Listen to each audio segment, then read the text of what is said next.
radio network at paranormalking.com.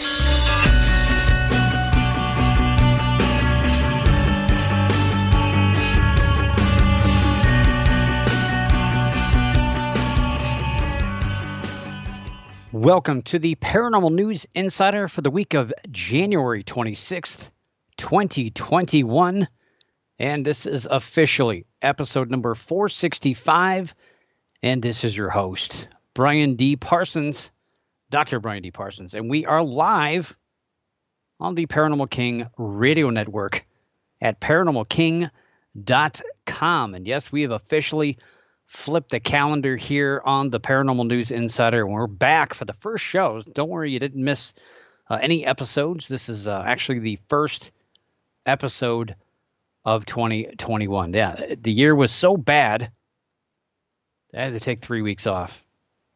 It wasn't on purpose. I did have to work last week, so couldn't be here for that. And I wanted to bring some of these new updates. We had a little bit of news trickling in over the course of the last couple of weeks, but it seems like somebody has loosened the paranormal jar, and there's some news spilling out all over the place, and we're going to be all over the place tonight. We've got Bigfoot news. I'm sure you've heard about that. We'll dig into that story out of Oklahoma tonight. Also about the Loch Ness Monster. It's over. Mystery solved once again. We're also going to wrap up officially and bury it 12 miles deep 2020. We're going to wrap that up with the MUFON sighting statistics for December of 2020, and we'll talk about the totals for the year. So that'll put the mystery to rest, whether or not there's been an actual increase in UFO sightings. That was the number 2 story of the top 10 paranormal news stories of 2020. And we'll see. Is that true or not true based on statistics? Statistics don't lie. Only politicians do.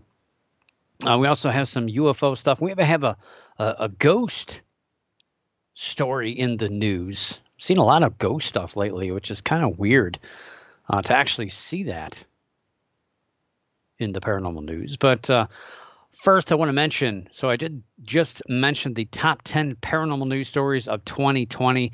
If you enjoyed listening to the 4 weeks worth of me talking about that, well, that's awesome. I did wrap it up on the, I believe it was December 29th show. I think so. If I remember correctly, it's been a year. It's been a year since then. Yeah, December 29th, I believe that was the date that we did a wrap-up show. So kind of counted down the top 10 again and revealed the number 2 and number 1 stories. But if you prefer to read, I don't know how many people read anymore. I love reading. I do have the blog has been up for a while, so you can point your browser to paranewsinsider.com and you can click on the blog tab there at the top. And hopefully I'll get some more stuff going soon in the blog, but you can enjoy the top 10 paranormal news stories there on my blog spot page based on all the notes I took. I think over almost 200 pages of notes from 2020 culminating in that top 10. A lot of stories obviously didn't make it. And how many stories tonight will we talk about that will refresh in December of 2021 that you go, wow, man, I almost forgot about that story. How crazy was that one? Another thing I want to mention. So yes, the blog is now officially, it's been there for a while, on the website. Also on the website, spent a little time refreshing this over the last couple of weeks. What a chore. Reaching out to some conference promoters, going through Facebook sites, websites. What a mess. What a disaster. Trying to update the events page, which, man, what a chore that was last year. Trying to keep up with that. It was nearly impossible. And I'll tell you, I had some dates that promoters had put up for conventions for 2021, and a lot of those have changed. I was really surprised how many dates have changed, and still surprised at how many dates are set for February, March, and April of 2021. And I really imagine that most, if not all of those, are going to change again. We've already had some cancellations this year. The Rochester Winter Parafest 2021 has been canceled. That wasn't going to take place until March in New York. But I'm sure, I'm almost certain, 100% positive, pretty much, that a lot of these are going to be moved, either canceled or rescheduled till later on. And so I wouldn't get too excited or make a lot of plans or take vacation days or throw a lot of money down for any of these events until things get a little closer. We're not through the woods yet with all this COVID stuff. So I know everyone wants to get back to normal and everyone wants to get out there, but we got to be responsible. We got to think about not just us, but everybody around us as well. So a lot of these should hopefully, I would think, would be exploring the options of going virtual. It's a little harder to charge money for that. So I think that's where a lot of these people are running into issues. And speaking of charging money, a lot of these, there's a few that are really irritating me, really annoying, and I feel like kind of calling them out, but I won't. I'll refrain. I'll be a good boy. Some of these places have just been rescheduling over and over and over again since last spring, basically in the effort to refuse to give anybody their money back. And I think that's really, really sad to do that. A lot of people are struggling. A lot of people were out of jobs last year and maybe still out of jobs this year with that. So, that hard-earned money, they're basically holding hostage, I think, and knowing full well that these things won't go on. And believe me, I know how hard it is. I've put on my own events in the past. I had a pretty decent-sized one a couple of years ago. I've helped a lot of other groups put these paranormal conferences and conventions on. I know what it takes. It's a lot of work, and it's always changing, and things always go wrong, and people will back out, and attendees can't make it, and all sorts of stuff happens. But you got to take care of your patrons. So again, word of warning, don't get too excited about any of these. I even kind of hesitated on actually putting dates associated with these events. I was just going to put links up and locations because the dates have changed. I spent so much time last year changing dates. It was just almost like I had to hire somebody full time to take care of that for me. It was just a lot of work, and I kind of went back and forth when I was updating it over the last couple of weeks, and just decided, well, I'll put the dates on there, and if things just start getting out of control, one by one, I'll just start taking dates off. It's just a lot of work, when I do it, because I feel that this offers a little bit better kind of attachment to these subject matter, whether it's ghosts, UFOs, cryptozoology, or all of the above, than watching anything on TV. And you can meet people who write books, who actually do the research. So I think these are important, and they have kind of a good meaning for these fields and for the subject as a whole. But yeah, right now I wouldn't gamble, and I would take all these dates and places with a grain of salt, because I'm sure a good chunk of them will be canceled or rescheduled soon. So keep your eyes peeled on that website, paranewsinsider.com. Click on the events tab there at the top. I'll do my best to try to at least update that once a week, and you'll see underneath there's a little picture of me up there.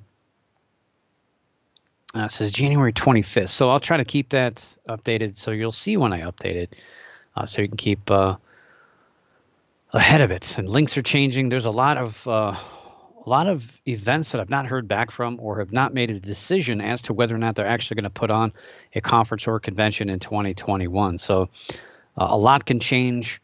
A lot of these events could, some conventions could just pop up, and others may just fizzle away, just like last year. And I think it's going to be a mess again this year with those events. But anyway, We will cross that bridge, and hopefully it doesn't collapse. Thanks to the Mothman. Anyway, we're going to jump into cryptid news for this week. And yes, we talked about Bigfoot at the top of the show. It's probably the biggest paranormal story right now, and maybe of the entire year. And of course, it's not about a Bigfoot sighting. No, it's not about tracks. And, well, at least it's not about a hoax. Or is it? Of course, the first Bigfoot story of 2021, of course, yes, deals with who else? But politicians.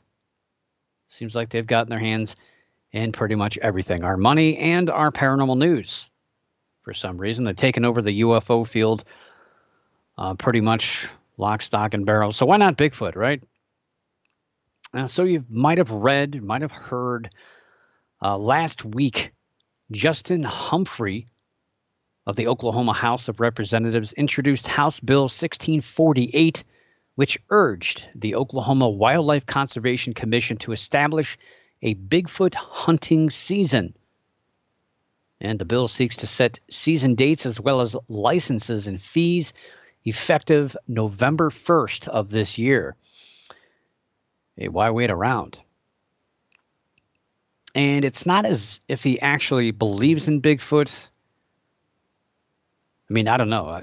I don't think he does, but you kind of look at his picture with his cowboy hat and bolo tie. Maybe he does. I don't know. I guess you never judge a person by what they're wearing, but I don't know. It seems this bill is focused on getting attention to the state and generating some revenue. It's all about money, of course. Well, and attention. And, of course, money.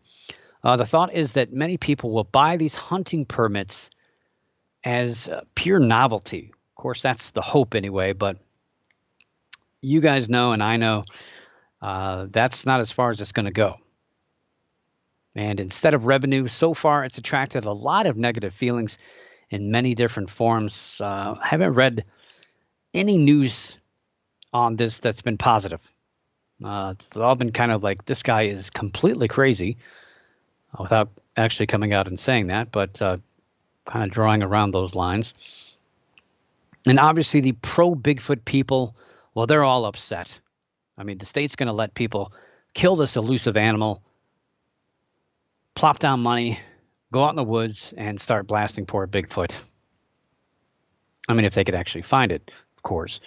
And is promoting the killing of a creature that might actually be closer to humans than primates, which would potentially open a legal nightmare for the state. Bipedal creature, it's got to be pretty intelligent. It's been eluding people for this long. Avoiding detection. It's got to have some kind of higher intelligence, right? It's also a creature that is celebrated in the state with conferences such as the Hanobia Bigfoot Conference, which was canceled last year. I think it's still on the list so far this year. On the other side of the coin, skeptics, so people who don't believe in any of this stuff, well, they're upset about the time and effort that's being wasted on talking about this mythical creature. It is bringing embarrassment to the state of Oklahoma. And I don't think Oklahoma can afford too many more black eyes. Mika Holmes, Assistant Chief of the Information and Education Division at the Oklahoma Department of Wildlife Conservation, told Fox News last week, quote, "Here at the department, we use science to make management decisions, and we do not recognize Bigfoot as a wildlife species in Oklahoma," unquote. I don't think he's very happy about that. Should have put more anger in that when I read that. Yeah, I don't think they're very happy about this. So Humphrey plays it off as just a novelty. As he's said, having a license and a tag would give people a way to prove they participated in the hunt. The overall goal is to get people to our area to enjoy the natural beauty and to have a great time. And if they find Bigfoot while they're at it, well, hey, that's just an even bigger prize. Huh. Well, that sounds all innocent, right? Sounds fairly innocent. Sounds like he's got good intentions. But you can imagine all the crazy and over-the-top people that this is going to attract. And on top of all this, so not just creating licenses and tags and trying to be cute about it, they're also proposing, well, Humphrey is proposing a $25,000 bounty, at least a $25,000 bounty for Bigfoot's capture. Yeah, if you didn't cross the line with all the other stuff, I think this is a little bit too far. That's one Bigfoot too far over the line. And this is where the trouble starts to get really, really deep. And obviously, I think it goes without saying that the biggest factor in all of this is about safety. I can reflect back to a story out of Montana in 2012 when a man was struck by two different vehicles driven by teenagers as he jumped out in the road dressed as Bigfoot, trying to perpetrate a hoax, trying to get some generate a story, hit and killed. People frequently hoax sightings of Bigfoot for fun. All you have to do is go on YouTube and do a search of real Bigfoot videos, and you'll see all kinds of people running around the woods with ghillie suits and hoodies and you name it. People faking Bigfoot videos, and now you're going to have other people running around the woods with shotguns, rifles, grenades, rocket launchers. I don't know what you're going to be allowed to use to hunt Bigfoot with, but people will be running around with whatever they can during that hunting season of, trying to get their 25 grand to get a new truck, right? You should it's a good, healthy down payment, at least on a pickup truck, I would think. Yeah, turning these people loose in the woods to find this creature, I guarantee you, people are going to get hurt.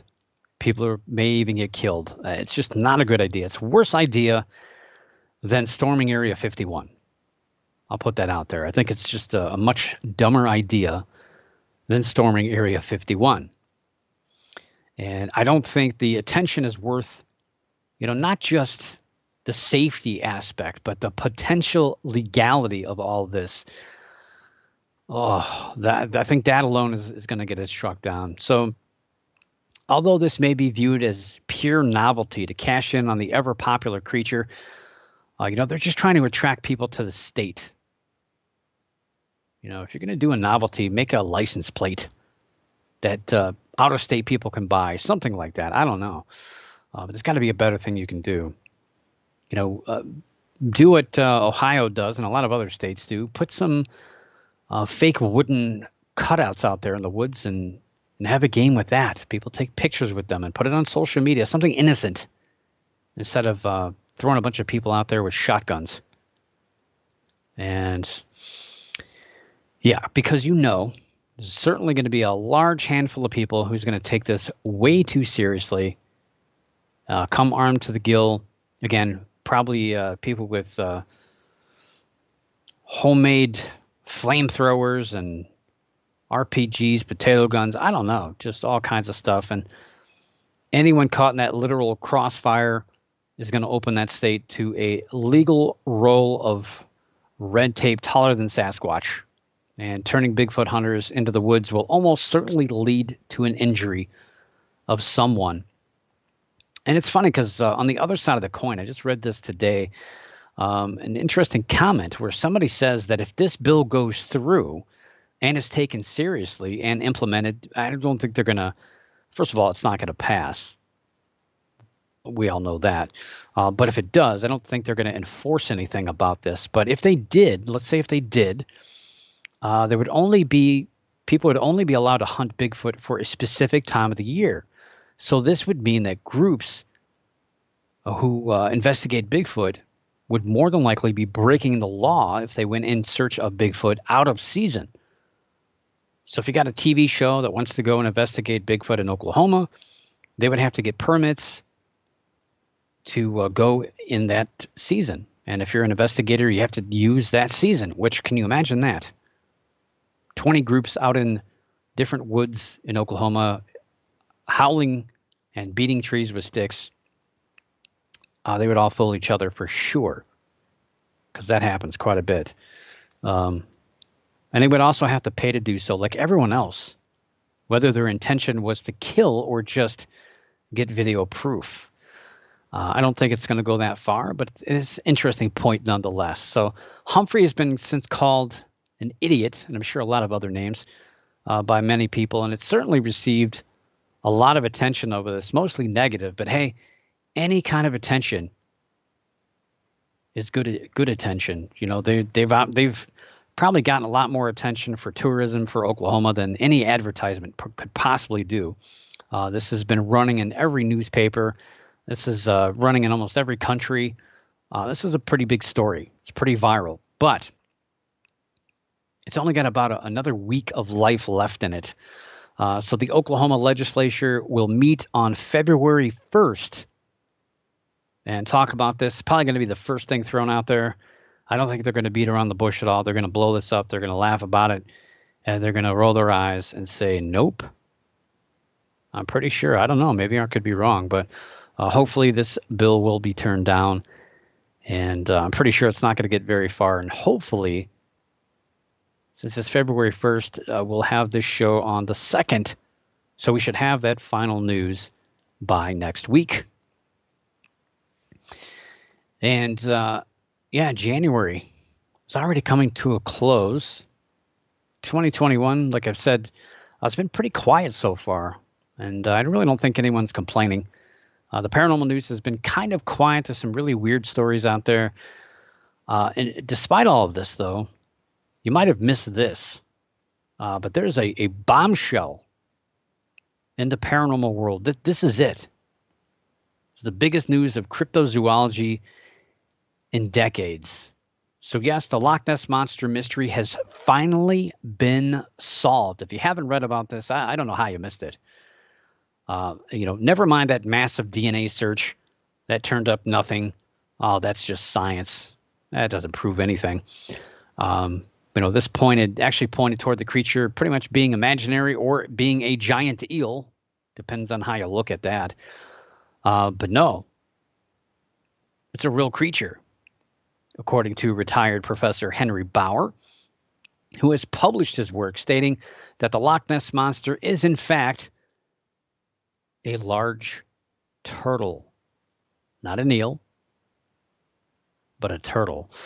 He bases his hypothesis on the observations of those who have claimed to see this creature. And Bauer is also a believer in the Loch Ness Monster. Yeah, he's a scientist, but he's also a believer, and has actually been in the area a number of times to search for it. He's also a controversial scientist who is a AIDS denialist. He's against affirmative action, and there's a lot of other unpopular opinions about the world and the people in it, pretty much, from this guy. Bauer has become interested in the Loch Ness Monster after seeing a film created by Nessie researcher Tim Dinsdale of a sighting that he had in 1960. And Dinsdale pretty much wrote the book, literally wrote the book on the Loch Ness Monster. Pretty good book, by the way, if you haven't read that one. Actually, I think he's written like 7 or 8 books on the Loch Ness Monster. But the Loch Ness Monster, that's the book you got to get. He's been researching the creature throughout the 60s and 70s. Again, I think it was like 7 or 8 books on the topic. So got Bauer interested in it, and now he's making this claim. Granted, it's not a new claim. There's been claims off and on since the 1930s that this could potentially be a giant turtle or tortoise. So could the Loch Ness Monster be an ancient or a current living species of turtle? I'm going to go with no. I'll just answer that really quick. No. So his hypothesis, again, is based on the sightings of those who claim to have seen the creature. And if we analyze that, which we've had analyzed a lot of these sightings on the show, people see things on a, like a webcam, and the thing is blurry 2 miles away, and they see a flash of water, and they just assume it's the monster. Some people see things out of the corner of their eye, or they only see water moving on the surface. Could be anything. Could be a duck. It could just be fish under the water. But he's taken this collection of sightings and kind of making it fit a creature. It's kind of backwards when you're thinking about science. Because many of these sightings, they're misinterpretations of waves, boats, other objects, especially at a distance. And making a guess at a living creature being at the center of these sightings based on a neck coming out of the water. Or I guess part of it is also because it breathes air, which turtles do. And again, assigning it to an animal that's never even been observed in the loch. I mean, gosh, that's about as unscientific as it gets. Talk about pseudoscience. That's craziness. But yes, it's true. Large sea turtles, such as leatherbacks, loggerhead, green, and hawksbill turtles, have been seen off the coast of the United Kingdom, including Scotland, but their presence is non-existent within the Loch Ness.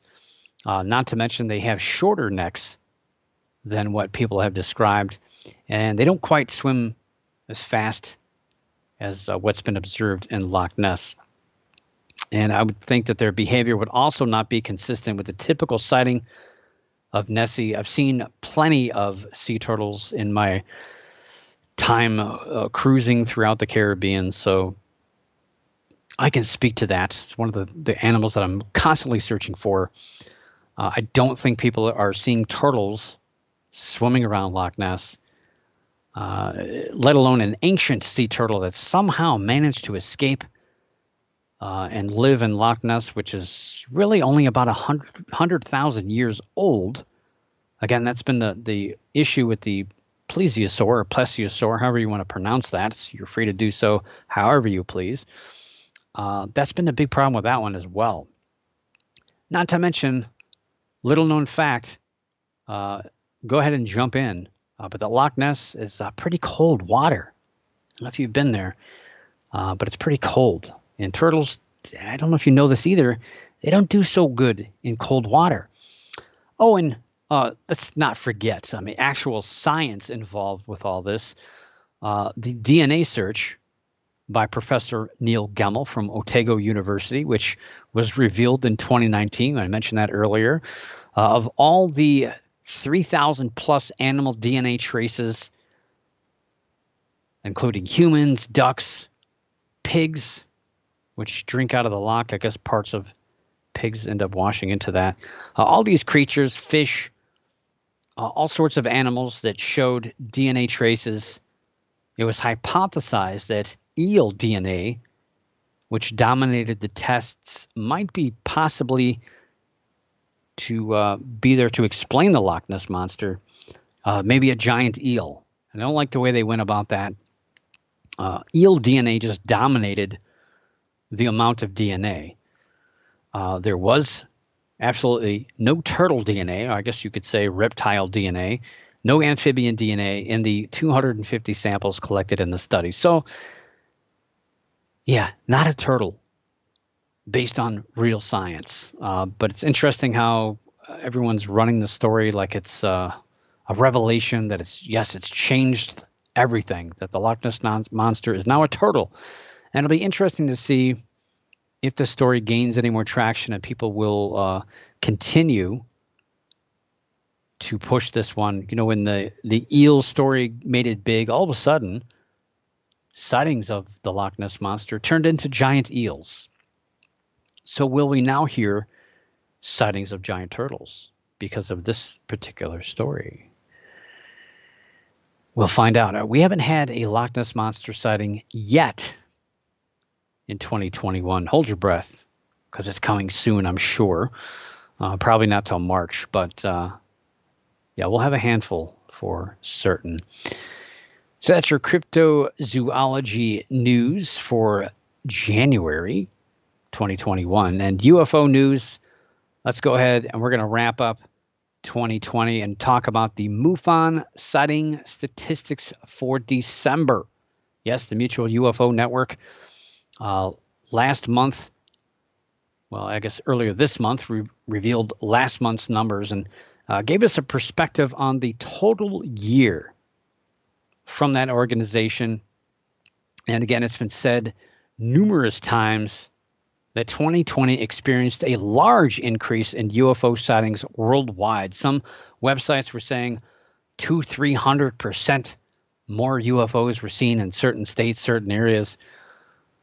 But what about as a whole? Is that true? My prediction for December, if you wrote it down, if you remember, it was so long ago that I said this, 412 total sightings and 318 in the United States. Was I close? No, I wasn't. Of course not. I'm not a gambling man. Good thing, too, because I'd be broke. My September and October guesses were a little bit high, and I went a little lower than I thought for November, and was off by 20 total sightings and just 5 UFOs, or 5 U.S. sightings, I should say. So got pretty close. And for December, I might have got a little cocky. I went a little lower than what I normally would, and I felt would get me close, but I undervalued the sightings once again. So yeah, I was off. 419 or 412 total, 318 US was my guess, but MUFON, well, they turned in 493 total sightings with 400, exactly 400 in the United States. So I went a little low on that one. Now, this is the highest total since August's 645 total sightings, and still represents just the 9th highest monthly total of the year.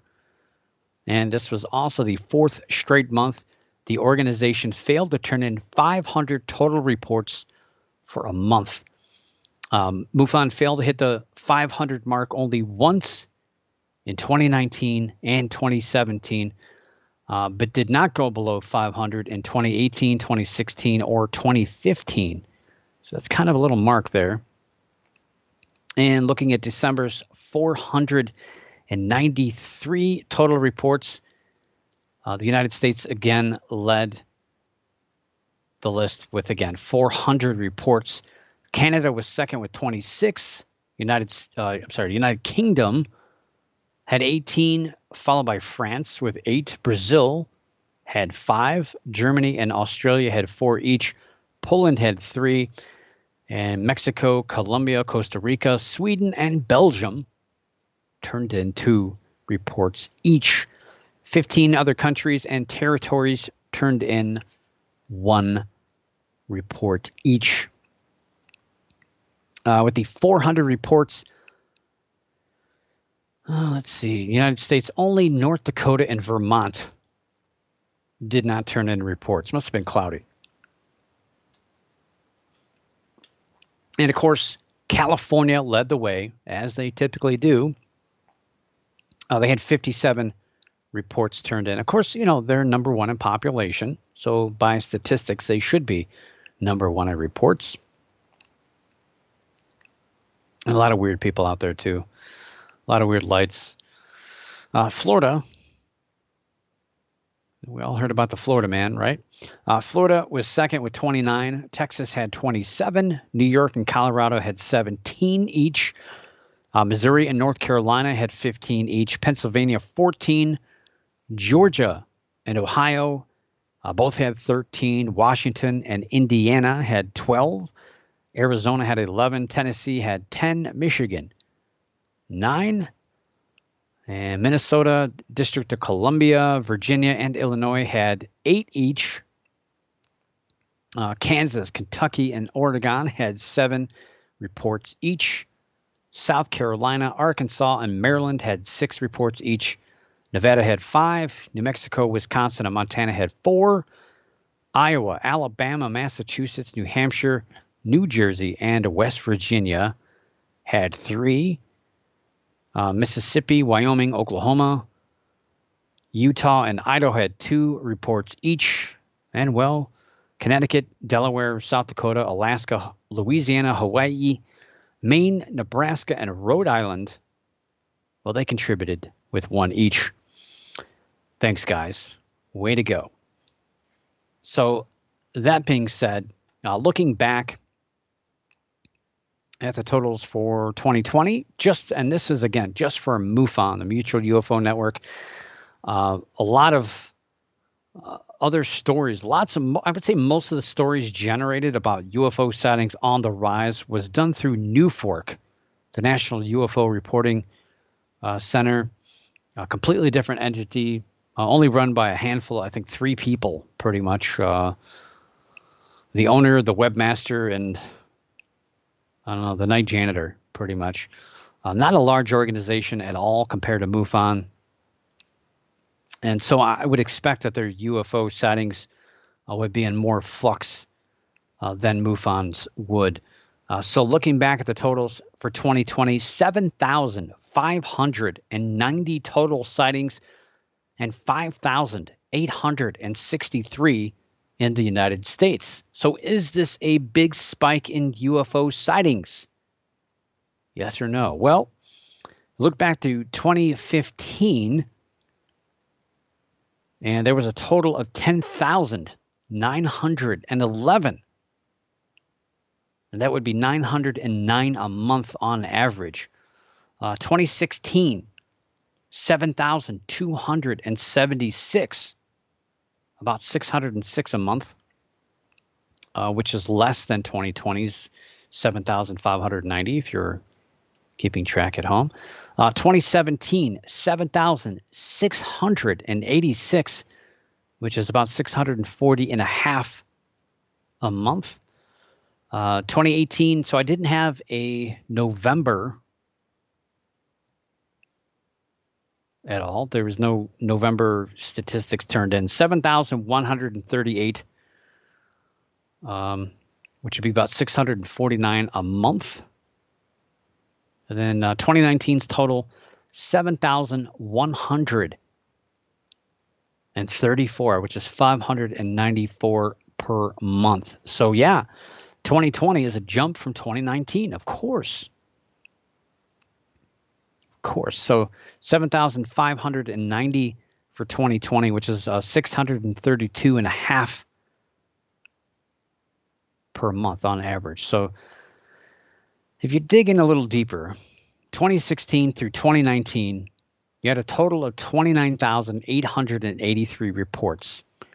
And again, so 2018, November, there was no reports. But if you use the average for the year and you put that number in there, it equates to an average of those years, 2016 through 2019, of 7,470.75, or about 622 and a half per month. So that is slightly less than the 632 and a half per month that we saw last year on average. So yes, 2020 did experience a slight increase in UFO reports, but it's not much above the average. And again, a lot of people were bored. A lot of people reported stuff early on in the year, and then it kind of went back to normal, and for a couple of months below normal.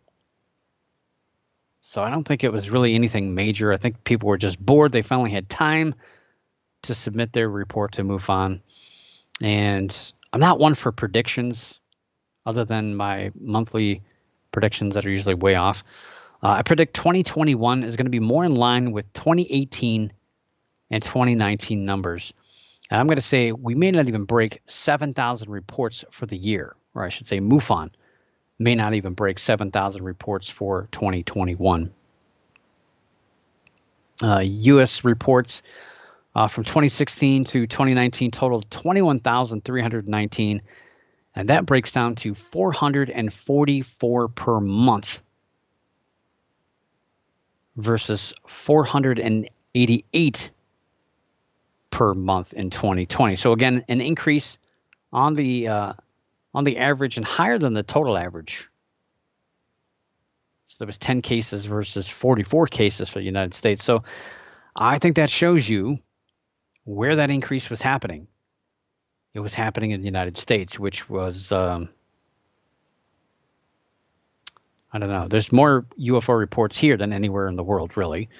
So an increase here, I think it's because of the expectation of people seeing UFOs here. I think the U.S. is just crazy. I think we're just crazy. We see all kinds of stuff.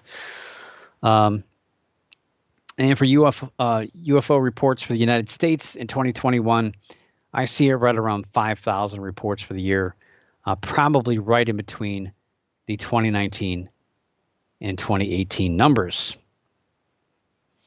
And speaking of UFO sightings, so probably the biggest UFO story, well, I should say sighting. There's some other stories brewing here. But the biggest sighting actually took place before New Year's Day. This is a story I anticipated talking about a couple of weeks ago, but obviously didn't do a show. So on Tuesday, December 29th, a strange blue light was seen above the Hawaiian island of Oahu. Multiple videos of the elongated blue light popped up on social media shortly after 8:30 p.m. local time, and even a few phone calls trickled into 911, which prompted authorities to investigate the incident.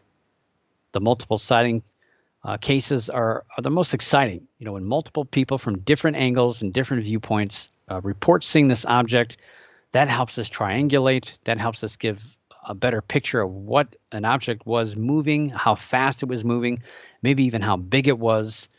A lot of information pours in. Unfortunately, the multiple sighting cases usually tend to have a very logical explanation more often than not. One thought initially was that it was an airplane, which I've never seen really a blue airplane. Witnesses did watch the object drop into the Pacific Ocean. Of course, I think it was a couple of people who had chased the object via car.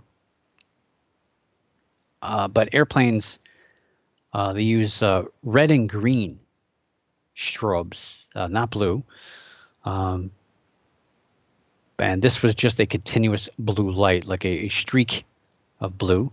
FAA spokesman Ian Greger told USA Today, quote, law enforcement contacted the Federal Aviation Administration the night of Tuesday, December 29th, about a witness report of a possible plane down in that area. We followed up on the report, but found no aircraft disappear off of radars, and we had no reports of overdue or missing aircraft, unquote. So that shoots down the airplane hypothesis. Well, maybe I shouldn't have said it that way. But yeah, no airplane crash. Witnesses also stated the object appeared to be the size of a phone pole. Yes, a flying phone pole, a blue glowing, squirrely phone pole flying through the air. Now, if that's not a UFO, I don't know what is. But how do you determine the size of something like that? Flying through a dark sky with nothing behind it or near it for scale? I'm not sure. Actually, reading that witness report, that's probably one of the more doubtful ones of all these that I've read. If the object were that large, it would more than likely have appeared on radar, but this doesn't appear to be the case. Now, since the sighting, a few independent video experts have suggested that this could be an LED kite or even a balloon, since it seemed to move with the wind. Now, I'm going with the LED kite. I've seen videos of these moving, and I tell you, it looks just like the video that we see, and it would explain why this was low to the water and eventually went into the water. If it's being dragged behind a boat, that makes perfect sense, really. Probably out on a boat to watch the sunset, they're flying the LED kite, people lose their minds, and said kite ends up being reeled in.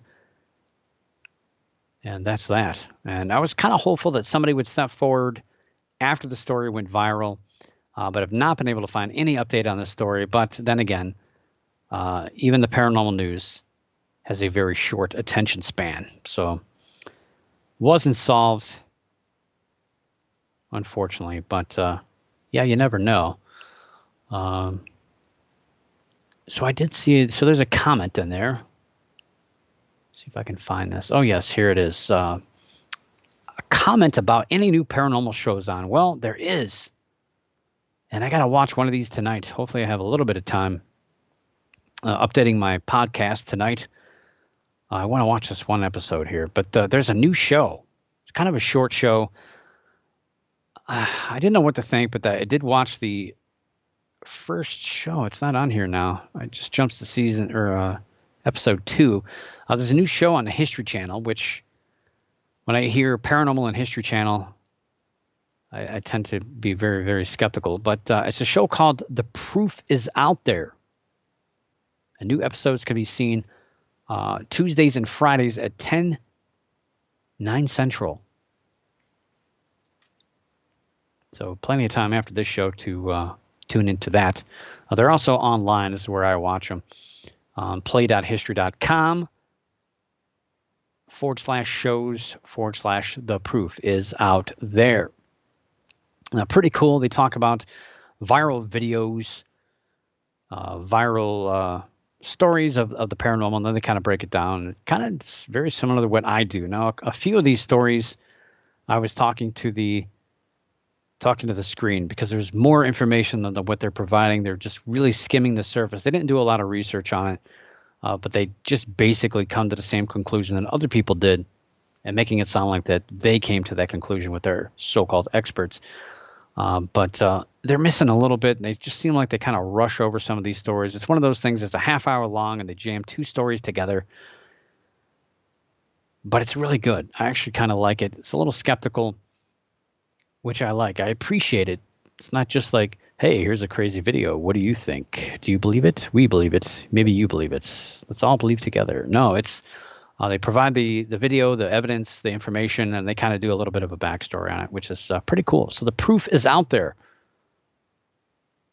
New little favorite show of mine right now. That's on Tuesdays and Fridays, 10, 9 Central on the History Channel. Or they just call it History now, I guess? I don't know.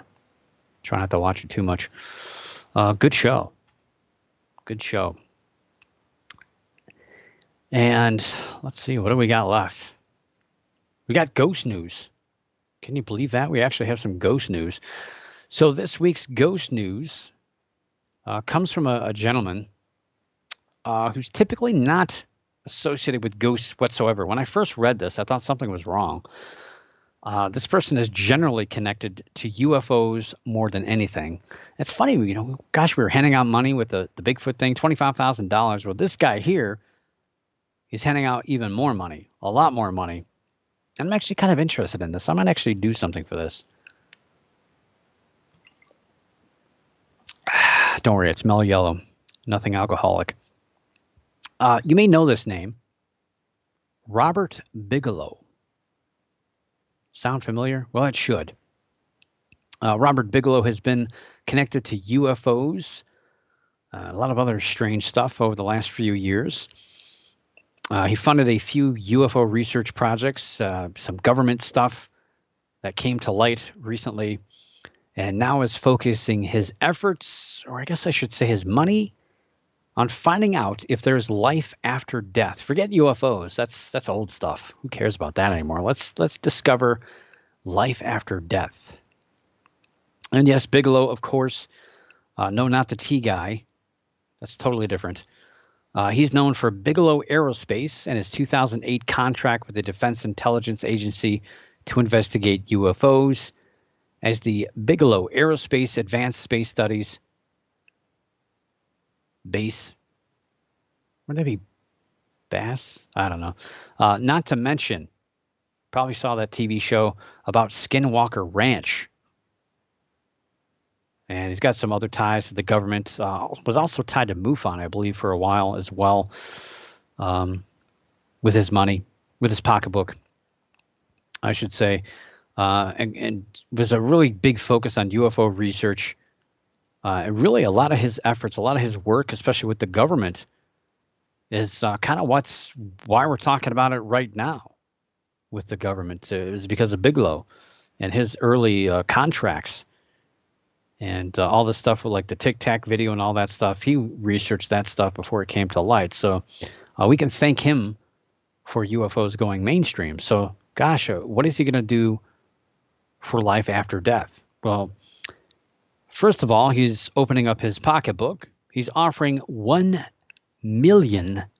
Yes, $1 million to find credible evidence to support the existence of life after death. And it may sound similar to the James Randi $1 million challenge. Well, that was really just a setup. You're going to fail no matter what you did. But this is interesting, the way Bigelow is going to do this.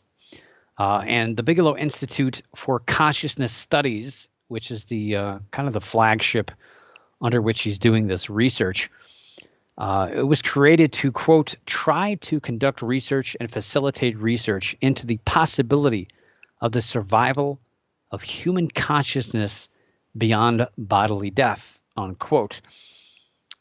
That's according to Bigelow himself. It was established in June of 2020, kind of under the radar. I don't think a lot of people saw this. I remember hearing something about it, and I just kind of didn't think too much about it. It's Bigelow, and it's money. I didn't think anything would really come of it. Really, nothing did until now. It's really interesting. So how is Bigelow going to go about this? Is he going to have a bunch of spoon benders show up and show off, a bunch of psychics line up and tell a panel of people where missing children are? No. It's not that simple, which is good. He's going to be relying on the public, yes, but through a different media. It's going to be through essays. Yes, that's right, essays. People are going to be writing information. It's kind of crazy. The BICS, sounds kind of weird to say that, BICS, the Bigelow Institute for Consciousness Studies. You always got to have an acronym. If you don't have a good acronym to go along with an organization, you failed. You failed. You got to have something that actually spells something like BICS. That is pretty smart. So the Bigelow Institute of Consciousness Studies will award $500,000 for the top essay, $300,000 for the second best, and $150,000 for the bronze. I mean, you can't go wrong with that. Even if you full of misspellings, you just kind of come up short. 150 grand? I'll take it. I'll take it all day long. Essays will be judged by 5 renowned experts. They're all scientists of different kinds. I don't think any of them are actually involved.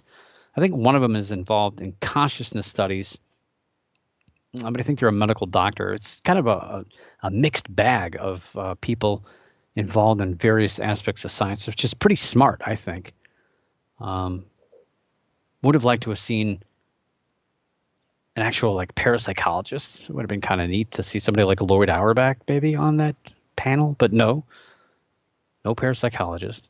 Applicants actually have to apply, so you're not just going to write some cruddy research paper and slap it on a website, upload it and walk away and go, yeah, what am I going to spend my 500 grand on?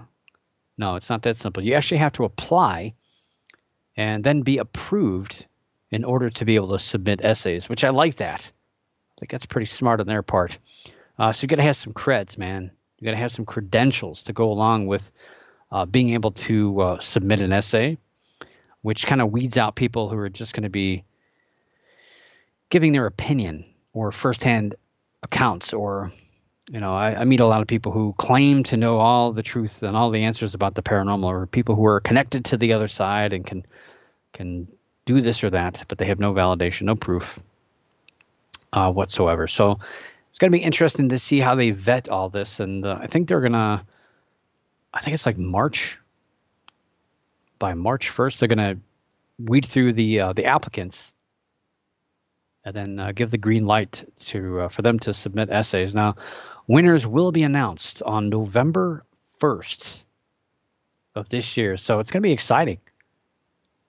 Been a long song. I can't wait for this story, actually. I hope I don't forget, though. That's the big thing.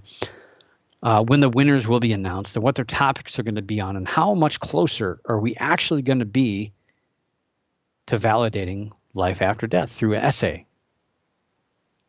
I don't know. I've actually read some really good work for some people that I've had the pleasure of meeting in the paranormal, and I think there's some good potential out there from even people I know. And, hopefully I'll pass this information on. Maybe I'll get 10%. I don't know. We'll find out. That'd be nice. Winners, again, yes, will be announced on November 1st. And hopefully the story doesn't just fade away and they do take this a little further. And if you're interested in turning in your work, I actually kind of half interested in this. I kind of have a little bit of an idea of something I would do. Granted, I don't have a lot of the field work to back it up with, but I have an idea of what I would do. You can check out the Bix homepage for more information on what they're looking for in the essay, as well as who these 5 renowned experts are. It's pretty interesting what they're actually looking for and what they're not looking for in these essays. You can go to bigelowinstitute.org for more information on this stuff. It's pretty fascinating. It's probably one of the cooler, I would say one of the cooler research projects. It's really simple, but at the same time, I think it's really genius to get research papers. I mean, granted, all you really have to do is comb through the SPR journal, and you're going to see all kinds of stuff that it's probably the similar stuff that's going to get promoted into that magazine anyway. So I don't know. But they do mention that the SPR, the ASPR, the Rhine Research Center, the Center for Noetic Sciences, they list some of the popular parapsychological outlets. So they have to know that stuff is coming, that those researchers are probably more than likely going to be the ones submitting information. But nonetheless, it's going to be interesting. I can't wait till November. Actually, I can. I want to enjoy summer. But that's going to be an interesting story to follow. Maybe, who knows? That could be the new #1 this year. I don't know. Well, let's not get ahead of each other or ahead of ourselves or ahead of anybody. Don't cut in line. That's pretty much it. That's all I got for you guys. I'll let you out of class early so you can have safe travels home. I don't think you're out anywhere, but if you are, that's great to listen to me on the road. But you're probably going to go to bed. You're probably going to go listen to another show. That's fine. That's good. Don't forget, I forgot. The proof is out there. Tuesdays and Fridays, 10 p.m., 9 p.m. Central. That's all she wrote. No, that's not my new outro. I'll still do the same one. That hasn't changed for 2021. So I will see you next week if all goes well. But for now, keep your eyes in the skies, your ears in the woods, the hair standing on the back of your neck.